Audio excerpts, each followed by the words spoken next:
ആ ഒരു വിശ്വാസ്യത ഒരു തരത്തിൽ ചൂഷണം ചെയ്യപ്പെടുകയാണ്, അല്ലെങ്കിൽ എക്സ്പ്ലോയിറ്റ് ചെയ്യപ്പെടുന്നു എന്നുള്ളതാണ് എൻ്റെ ഒരു ദുഃഖം. ഞാനൊരു ഇവിടുത്തെ സാധാരണ ജനങ്ങൾക്ക് വേണ്ടി ഞാൻ സംസാരിക്കുന്നത്, പോലീസ് ഉദ്യോഗസ്ഥർക്ക് വേണ്ടിയല്ല സംസാരിക്കുന്നത്. അവർ ചെയ്യുന്നത് എന്താണെന്ന് വെച്ചാൽ, ചില ഫേസ്ബുക്ക് പോസ്റ്റ് ഞാൻ നിരന്തരം വായിക്കുന്ന ആളാണ്, വലിയ വായനക്കാരനാണെന്ന് പറയാൻ വേണ്ടിയിട്ടില്ല, എൻ്റെ ഡിപ്പാർട്ട്മെന്റ് എനിക്ക് സൗഹൃദം.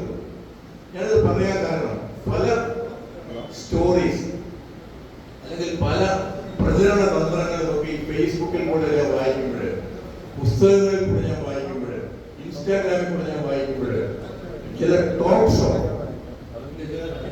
ചില ചാനൽ ചർച്ചകളിലൂടെ ഞാൻ കാണുമ്പോൾ എനിക്ക് തോന്നുന്നത്, ഈ പോലീസ് ഉദ്യോഗസ്ഥന്മാരൊക്കെ വലിയ ഒരു ഡിറ്റക്റ്റീവ് നോവലിസ്റ്റുകളോ അല്ലെങ്കിൽ വലിയ പ്രേമ നോവലുകൾ എഴുതുന്ന ആളുകളോ ഒക്കെ ആയി തീരേണ്ടവരായിരുന്നു എന്ന് എനിക്ക് തോന്നിയിട്ടുണ്ട്. അതായത് യാഥാർത്ഥ്യത്തിൽ നിന്നൊക്കെ വളരെ മാറി എല്ലാം ഞാൻ ഒരു ലോകത്തെല്ലാവർക്കും അറിയാം, ഒരു കേസും ഒരാളെ തനിച്ചൊന്നും ഒരു ചുക്കി ചെയ്യാൻ പറ്റില്ല.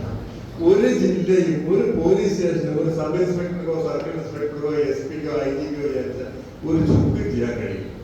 അതൊരു ടീം വർക്കാണ്, അവിടെ ഉള്ള ഉദ്യോഗസ്ഥന്മാരുടെ കൂട്ടായ്മയാണ്, അവരുടെ പ്രവർത്തനത്തിന്റെ കൂട്ടായ്മയാണ്, അവരുടെ കഴിവിന്റെ മികവാണ്. അല്ലെങ്കിൽ ഇതെല്ലാം കൊണ്ടാണ് ഒരു റിസൾട്ട് ഉണ്ടാകുന്നത്. പലപ്പോഴും പല വാർത്തകൾ വായിക്കുമ്പോൾ, ചില പുസ്തകങ്ങൾ വായിക്കുമ്പോഴും എനിക്ക് തോന്നിയിട്ടുണ്ട്, ഇവരൊക്കെ ഇത്രയും പ്രഗത്ഭന്മാരായിരുന്നെങ്കിലും ഞാൻ ഡിപ്പാർട്ട്മെന്റ് ചെയ്യണമെന്ന് എനിക്ക് തോന്നി.